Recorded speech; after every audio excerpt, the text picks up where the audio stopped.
오늘 첫 번째 아이템 이수아 기자가 준비했죠. 네, 아이템 제목은요. 이 DJ 닮고 싶다 이재명 청소 노동자와 만남입니다. 이 장고 끝에 당권 도전을 선언한 이 의원이 결국 국립서울형충원의 DJ 묘소를 찾으면서 오늘 출마 첫날 일정을 소화했습니다.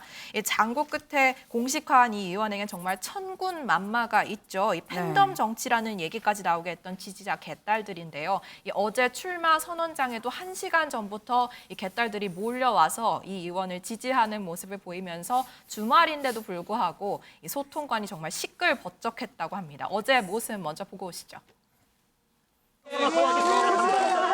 정치계획 해주세요. 정치계획.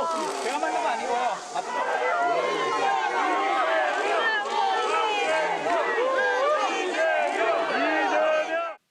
이기는 민주당을 만들겠습니다. 우리 국민께서 그만 됐다 하실 때까지 민주당만 빼고 모든 것을 바꿔가겠습니다. 지난 대선과 또 그 대선 결과에 연동된 지방선거 패배의 가장 큰 책임은 저에게 있다는 생각에 변함이 없습니다. 책임은 문제의 회피가 아니라 문제의 해결이어야 합니다. 네, 의원으로 당선이 된 지 거의 한 달 반 만에 출마를 약속하게 된 건데요. 이 기억을 되짚어보면 문 전 대통령이 2012년 대선 패배 후에 15년의 당권을 잡고 그다음에 2017년에 대선 승리를 거뒀다는 거죠. 비슷한 행보라는 평가가 나오고 있습니다. 그렇군요. 사실 대선 때는 이 노무현 전 대통령 얘기를 좀 많이 했었던 것 같기도 한데 또 DJ 이 김대중 전 대통령 얘기를 하면서 지금 김대중 전 대통령 묘역을 좀 찾았습니다. 현충원 참배는 원래 뭐 보통 통상적으로 전당대회에 출마하는 거의 뭐 모든 후보들이 출마 선언을 하고 가장 먼저 가는 일정이긴 합니다. 이건 뭐 당연한 어떻게 보면 공식 같은 그런 일정인 건데 이거 말고 진짜 첫 번째 일정은 뭐예요? 네, 출마 선언에서 듣고 오셨다시피 사실 민생을 굉장히 강조했잖아요. 그런 만큼 처음으로 연세대 청소 노동자들과 만남을 가졌습니다. 이 모습도 보고 오시죠. 가장 중요한 일, 또 안 하면 안 되는 일을 하는 소위 필수 노동자인데 그런데도 어쨌든 힘들고 어려울수록 오히려 대우나 보수가 적은 그리 바람직하지 못한 상황을 여러분들이 직접 겪고 계신 것 같습니다. 뭐 아시겠지만 저희 가족들 상당수가 환경미화원 청소노동자예요. 제 부친도 그러셨고 지금도 형제들이 그런 일들을 하고 있습니다. 좌절하지 마시고 열심히 함께 싸워서 더 나은 세상 같이 만들어가면 좋겠다. 네, 이 의원은 사실 대선 기간 동안 어머니가 뭐 화장실에서 일했던 일화를 얘기하면서 눈물을 보이기도 했잖아요. 그런 만큼 각별한 애정을 보였고 결국 또 노동자 출신이란 본인의 강점도 부각하고 현장도 찾아가서 본인의 능력을 발휘할 수 있는 그런 행보를 택한 것이란 분석이 나옵니다. 지금 이재명이 본격적으로 이 당대표 후보로서의 지금 이 행보를 시작을 했습니다. 그런데 뭐 이재명 의원 당권 도전 예견이 이미 충분히 됐었긴 합니다만 윤영걸 대표님, 사실 대선 패배하고 2달 만에 보궐선거 나왔었고요. 지금 보궐선거 끝나고 한 넉 달 됐나요? 지금 당대표 선거에 나온 건 좀 이례적인 일이긴 해요. 그렇죠. 역대 뭐 대통령이나 뭐 지방선거나 어느 선거를 막론하고 패배의 책임이 있으면은 일산 이 뒤로 물러서는 게 그동안의 관례였거든요. 근데 이번에 이재명 그 당 대권 후보는 그 책임이 있기 때문에 나는 뒤에 물러서지 않고 일선에서 서서 직접 당대표를 하겠다. 이렇게 출마 선언을 한 거니까 여태까지 한 거랑은 좀 상황이 좀 다르죠. 그 왜 그러냐? 저는 뭐 문재인 전 대통령한테 그 벤치마킹을 좀 했다고 봐요.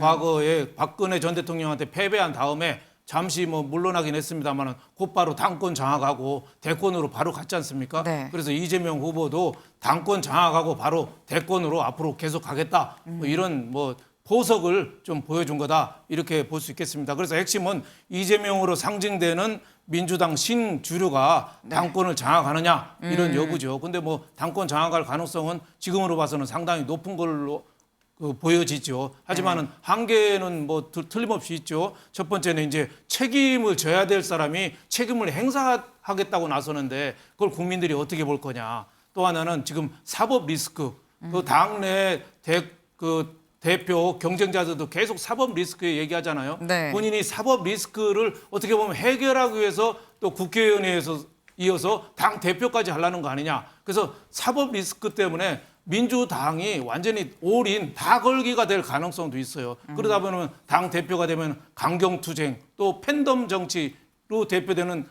강경 어떻게 보면 민주당 이거 되면은 또 그 국민의힘이나 지금 윤석열 대통령 측하고도 강경 대립 네. 이런 한계는 뭐 틀림없이 보인다 이렇게 볼 수 있겠습니다. 네, 지금 이 윤여걸 대표님이 말씀을 주셨습니다. 지금 사법 리스크 얘기가 계속 나옵니다. 유호정 기자. 네, 맞습니다. 이 당내 여당에서는 물론이고요. 이 지금 당내 민주당 내에서도 친문을 중심으로 사법 리스크에 대한 지적 수위를 공세 수위를 높이고 있는 상황입니다. 특히 경쟁 후보인 강병원 의원은 이 의원의 출마는 그저 절대 반지에 대한 갈망뿐이다라면서 사법 리스트 눈사태가 몰려들고 있는데 측근들은 헛개비라며 주문만 외운다고 지적을 했습니다. 어제 이 의원 출마 선언 후에도 이 우려에 대한 질문을 직접 받았습니다. 네. 여기에 의원은 국민의힘이 고발하고 이에 동조해서 검경이 수사하는 게 무슨 사법 리스크냐고 반문하는 모습이었습니다. 네, 지금 강병원 의원 말이 셉니다. 절대 반지에 대한 갈망뿐이다라고 굉장히 좀 세게 얘기를 했는데 지금 친문들의 압박이 굉장해 보입니다. 보니까 대표적인 친문이죠. 5선의 서른 의원이 이재명 의원이 출마 선언을 한 어제 똑같이 출마 선언을 했어요. 네, 맞습니다. 서른 의원은 이 의원 출마 선언 1시간 뒤에 네. 곧바로 이 출마 선언을 진행했습니다. 이 폭주 기관차를 세우기 위해 철길을 뛰어들겠다라고 얘기를 했는데요. 직접 들어보시죠. 위기의 경고음을 듣지 못하고 폭주하는 기관차를 세우기 위해 철길에 뛰어들겠습니다. 저는 1985년 당시 김대중 선생의 비서로 정계에 입문했습니다. 저 서른을 키워준 민주당의 은혜를 갚아야 할 책임이 있습니다. 지금 민주당은 잘못된 것을 잘못됐다고 말할 용기도 없습니다. 저 서른이 강하게 깨우겠습니다. 네, 설 의원은 이 고문이 출마하지 않기를 기다렸다. 발표를 보고 출마 선언을 했다라고 얘기를 하면서 출마 네. 배경에 사실상 이재명 의원의 출마가 있다는 점을 인정을 했는데요. 누구를 비판한 말들이냐라는 질문엔 당연히 이재명 의원을 저격한 거다라고 얘기를 하기도 했습니다. 그야말로 결사저지에 나선 모습입니다. 그런데 두 사람의 출마 선언 날짜 말고도 네. 이 출마 선언의 공통점이 또 하나 있는데요. 뭘까요? 바로 고 김대중 전 대통령을 내세웠다는 점입니다. 서른 의원은 사실 김대중 전 대통령의 비서관으로 정계에 입문을 했고요. 이 네. 때문에 출마 선언에서도 이를 언급을 했는데요. 이거는 이재명 의원도 마찬가지였습니다. 현실이 어려워도 희망이 있으면 살아갈 수 있습니다. 희망을 제시하고 그 희망을 현실로 만들어가는 것이 바로 정치입니다. 이상과 현실에는 언제나 괴리가 있습니다. 존경하는 김대중 대통령께서 말씀하신 서생적 문제의식과 상인의 현실 감각이 중요한 이유가 바로 이것입니다. 네, 오늘 두 사람 모두 고 김대중 전 대통령의 묘소를 참배하는 모습이었고요. 앞서서 함께 동행을 했던 이 의원과 이 일정에 함께 동행을 했던 박찬대 의원은 네. 이 의원의 의원실 호수와 이 김대중 전 대통령과의 연관성을 강조하는 모습도 보였습니다. 이 모습까지 보겠습니다. 저희가 준비가 아직 안 됐다고 하는데요. 이재명 의원의 방번호가 818호인데 고 김대중 전 대통령의 서거일이 8월 18일이라면서 이 두 네. 사람 간의 연관성을 강조하는 모습까지 저희가 볼 수 있었습니다. 네. 김대중 전 대통령 서거일이 8월 18일인데 이재명 의원 방번호가 818호다. 또 이런 또 공통점이 있네요. 김준일 대표님. 예. 사실 대선 때는 당시 후보에서 윤석열 후보, 이재명 후보 이 두 사람 노무현 전 대통령 얘기를 참 많이 했었거든요. 근데 지금 민주당 전당대회에선 김대중 전 대통령을 두고 약간 신경전이 벌어지는 것 같은 그런 모습입니다. 818호까지 나올 줄은 제가 깜짝 놀랐습니다. 예, 그 정도로 김대중 대통령에 대해서 지금 중요하게 생각하는 건데 두 가지 이유가 있어요. 네. 하나는 지금 호남의 민심이 소위 말해서 반 이재명이 상당히 강하거든요. 그렇기 때문에 내가 김대중 대통령을 이렇게 존경하는 사람이고 그 정신을 계승하려고 한다. 그러니까 네. 호남 분들 나 좀 밀어주십시오라는 게 하나가 있고요. 네. 또 하나는 이제 사실 그 민주당이 낳은 2명의 대통령 중에 두 사람의 스타일이 많이 다릅니다. 그러니까 대표적으로 이제 김대중, 노무현. 그러니까 개혁을 얘기를 할 때는 노무현 대통령을 많이 얘기를 하고요. 네. 실용을 얘기할 때 이럴 때는 김대중 대통령을 많이 얘기를 해요. 네. 민주화 운동 실용. 그러니까 지금 대선과 지방선거가 민주당에서 왜 졌느냐 했을 때 내부 평가를 해보면은 너무 이념적으로 아니면 검수한 막 강성 지지층만 바라보고 왔다라는 건데 그 평가로서 아까 전에 얘기했듯이 이를테면은 서생적 문제의식과 상인의 현실 감각 그리고 네. 서민과 중상층을 위한 정당을 모든 주자들이 다 얘기하고 있거든요. 지금 한마디로 하면 중도로 다시 옮겨야 된다라는 게 네. 민주당의 절박함이고 그 부분을 지금 반영하고 있다 이렇게 보시면 될 것 같습니다. 네, 지금 호남에 대한 고해 그리고 개혁보다는 좀 중도를 좀 끌어와야 하는 부분을 신경을 쓰다 보니까 지금 이 김대중 전 대통령 얘기를 자꾸 하게 될 수밖에 없는 상황이다라고 말씀을 주셨습니다. 지금 본의 아니게 이번 민주당 전당대회가 친명 대 친문의 지금 개파 대립 구도로 가고 있는 그런 상황입니다. 근데 이 개파 대결이라는 게 결국 그 핵심에는 총선 공천권이거든요. 근데 사실 이거는 모두가 알지만 하지만 어느 누구도 공공연하게 얘기하지 않는 참 그런 불편한 진실 같은 그런 부분인 건데 그런데 유호정 기자, 이재명 의원이 공천 학살이라는 단어를 입에 먼저 올렸어요. 네, 맞습니다. 개파 갈등이 심화되는 것의 핵심이기도 한데요. 네. 이 통합을 외친 의원은 이를 의식한 듯 출마 선언 때부터 공천 핫살은 없다라면서 시스템 공천을 강조했습니다. 다만 이 발언이 공천권을 그럼 포기하냐는 의미냐라는 네. 질문에는 그럼 그걸 누가 하냐며 부인하는 모습이었는데요. 네. 이와 관련한 갈등은 좀 당분간 계속될 것으로 보입니다. 네. 시스템 공천. 사실 모두가 하고자 하는 게 시스템 공천일 것 같은데 윤영걸 대표님. 네.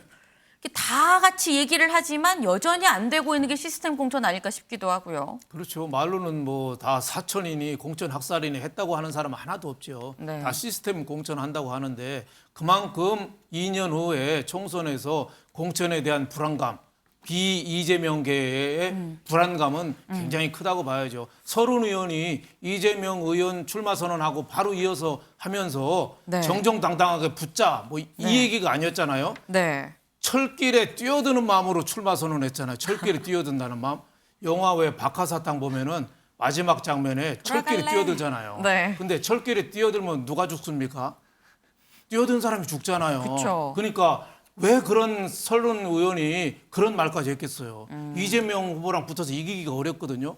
또 하나 이재명 후보가 당 대표가 되면은 이 당이 제대로 공천할 수 있을까? 그 불안감이 굉장히 큰 거예요. 그러니까 국회의원 했죠. 또 당권 잡았죠. 네. 그다음에 대권으로 가기 위해서 공천에서부터 굉장히 휘둘릴 가능성이 많은 불안감이 있는 거죠. 그래서 어느 의원이 그러면 공천권 내놓을 의사 있냐? 그랬더니 이재명 후보가 그런 얘기 했잖아요. 그럴 거면 왜 하냐? 이렇게 하니까 공천권에 대해서 내려놓을 가능성은 별로 없기 때문에 네. 공천을 두고 친명, 비명 간의 극단적인 앞으로 대결 상당히 가능성이 높고 또 대권으로 가는 이재명 의원을 위해서 또 공천권까지 다 주고 대권까지 주느냐 네. 당권까지 주느냐 여기에 대한 논란이 아마 이번 전당대회에서 가장 큰 이슈가 될 것으로 보입니다. 네. 사실 결국 공천권을 둘러싸서 또 한 번 또 이 파열음이 들릴 수도 있다라는 말씀까지 주셨습니다. 지금 보면 이 주말 상간에 이재명 의원도 출마 선언을 했고요.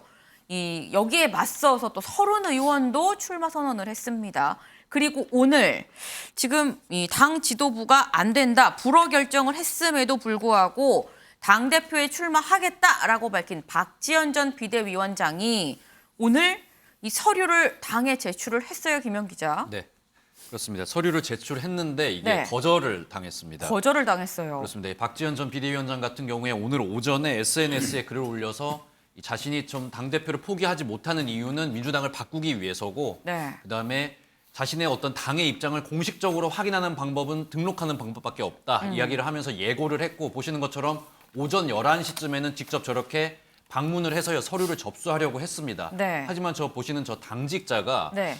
이 서류 제출할 등록할 이 조건이 안 된다면서 이 서류를 받지 않는 저 모습을 연출이 됐거든요. 네. 그러면서 두 사람 사이에 실랑이가 벌어졌고 마지막에 박지원 전 비대위원장이 네. 서류를 놔두면서요. 네. 파쇄를 하든지 뭐 당에 전달을 하든지 알아서 해라 이렇게 이야기를 하면서 자리를 뜨는 그런 네. 모습까지 벌어졌다고 합니다. 저희가 이 모습 영상으로 준비했는데요. 직접 만나보시겠습니다.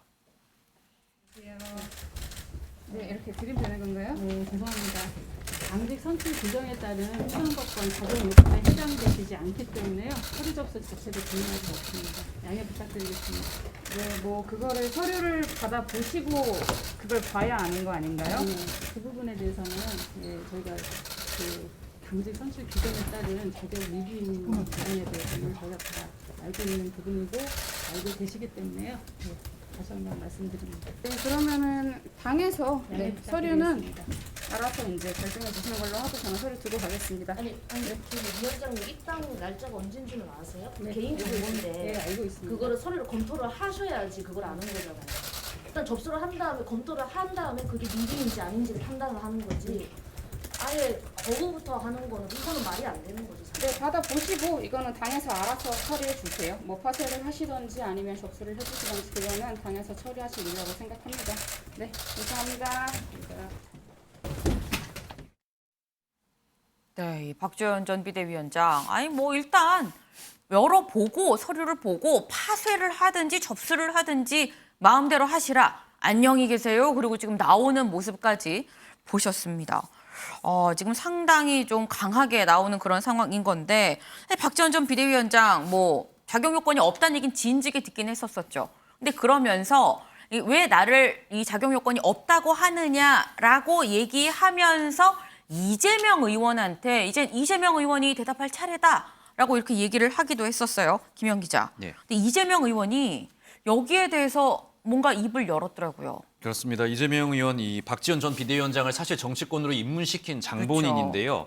박지원 전 위원장에게 기회를 줘도 좋지만은 지금 당 지도부의 어떤 결정도 이해는 한다. 약간 중립적인 입장을 밝혔습니다. 네. 이재명 의원의 이야기도 직접 들어보겠습니다. 개인적으로는 우리 박지원 위원장에게도 도전의 기회를 주면 좋겠다는 생각이 듭니다.